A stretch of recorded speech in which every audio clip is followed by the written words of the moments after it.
trying to get my count there. See, I'm checking my pulse right now. Checking my pulse because you got to check your pulse if you're not fired up, which I don't know why I'm doing double checking because I already know that I'm fired up. I mean, this Tua Luau, you want to talk about goosies galore, about what was going down in the Tua Luau with, first of all, what a great event. I mean, fantastic. It looked like it. I wasn't there. It was busy on Saturday night. I got fight shows and all that. What an event. This looked like the greatest fun. All right, you got Tua there, adorable. He's got Jalen Waddle up there. Waddle, baby, Waddle, baby, Waddle, baby, Waddle. He's up there. You got Jalen Phillips up there. The two Jalens. They got this this gentleman up there who's doing and teaching about the Hawaiian warrior thing that he's got going on. He's doing the cries. They got to do the dance. They got the drums up there that they were beating with big sticks. Looked like just a hell of a time. But the star of the show was McCoachin. I mean, this guy is a content dream. He really is. I mean, first of all, he's doing the like he's just fully owning it. You're up there. You got two things you do in a situation like this, all right, dude? You ever be a SeaWorld parent? All right? If you go to SeaWorld, right, they're always going to look for volunteers, and there's two types of dads that they can go to. You go to the guy, and you can either be like, I'm going to do this, and it's like, all right. And you got the character there. He's going to have to try and make you the funny. Or you could own it. You could soak it in as a showman, and you could be the guy who's like, everybody's here. They want to see something from old McCoachin. They're going to see something from McCoachin. We've seen this guy has been a content dream. He's owned it. He's done the Rich Eisen bet. He's got the funny sayings. He's got the funny calls, all that type of stuff. You would think that he was going to miss an opportunity here to go out there and show you, hey, old McCoachin's that dude. You know, I got your back. All right. You know where Flores was here and he was quiet back there drinking the Mai Tais and he wasn't even talking to anybody? Not old McCoachin. I'm going to be up here. I'm going to be doing the cries. I'm going to be doing the drums. I'm going to be owning it, dude. Soaking it in. I think it goes a long way. You know, we look at this stuff and you're like, oh, come on. This is all like off the field crap. Who cares?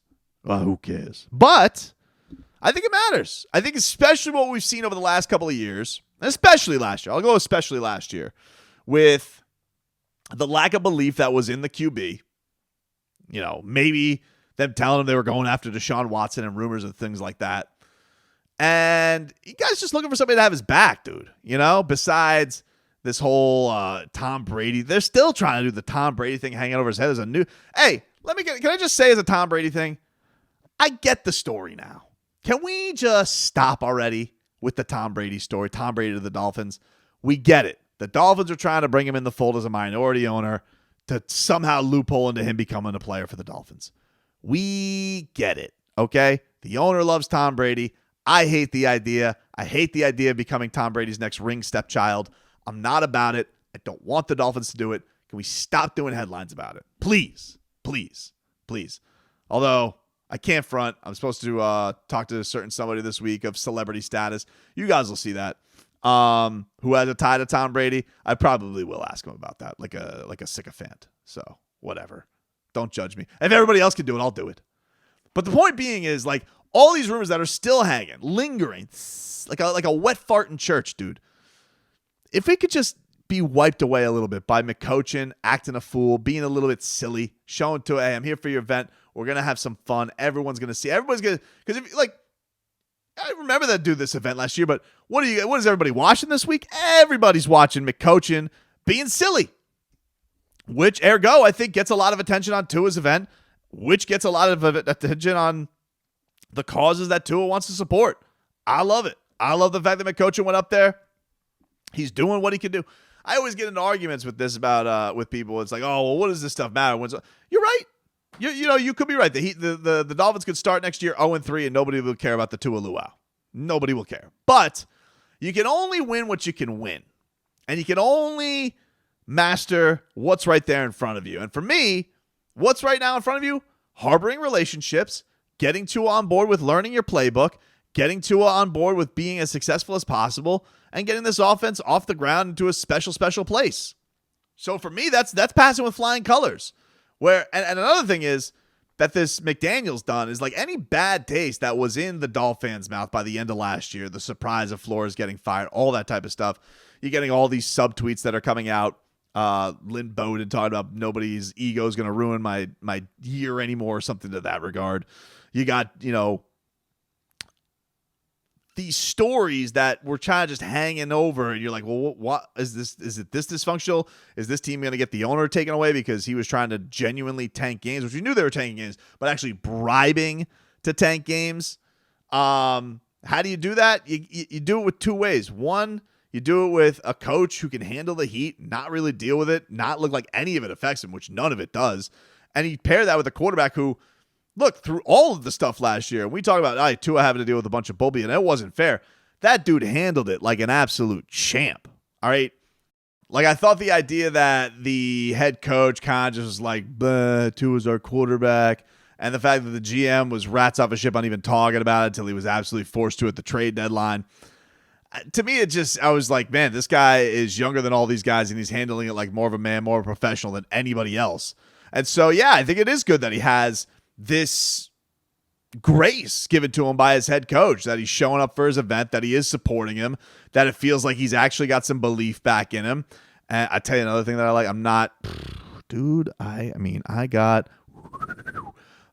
Gennady Golovkin, almost triple G, but I'm just going to leave it a double G right now. Goosey's galore for it, because you see Tua Tagovailoa, the way he looks at Dan Marino. I mean, what admiration, what a twinkle in his eye. I gotta tell you, I remember back to training camp of this year, being out there, hot, blistering sun, sweat dripping down your head.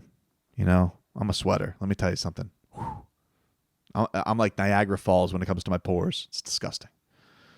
But when I'm glistening out there, who do I see but handsome Dan Marino? Handsome Dan, as they call him. Turns around after he's watching Tua. He's got a very watchful eye on Tua Tagovailoa. He gives you a little profile view there, and bing! You're asking, what's that, Tobin? That's a twinkle in his eye, dude. That's what that was. And I thought to myself, watching that, I was like, oh, look at Tua giving Dan the eye. Just the eye that Dan gave him. Twinkle is as twinkle does, dude. That's what that is. And it's like, twinkle, twinkle, very big star. How you could throw the ball very far. I want to throw the ball just like you. Be a couple goats. Twinkle, twinkle, very big star. How Dan the man could throw the ball far. Now Tua's going to zip the ball fast, giving passes to Cheetah and Waddle, kicking your ass. Oh, can't wait, dude. It's going to be something. I am excited. All these workout videos that are coming out, excited about that. I did see that Xavier Howard, I saw this on Dolphins Red, Xavier Howard hinting at a Dolphins number change possibly. He put up like a 24, and then he put up a 25, excuse me. He put up a 25 and a 4, and I went, little thinking man's emoji.